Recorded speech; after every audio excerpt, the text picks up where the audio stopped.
गुरुर्ब्रह्मा गुरुर्विष्णु गुरुदेवो महेश्वरा गुरु साक्षात् परब्रह्म तस्मै श्री गुरवे नमः।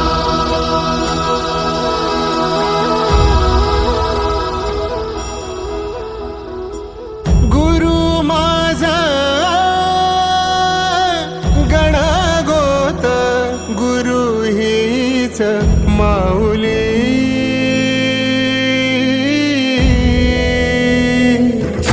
गुरु स्पर्श दूर करी दुःखाची सावली, गुरु भेटीसाठी झाली जीवाची काहिली। भक्त तुझा गुरुदेवा पुरता अट्टला भेटला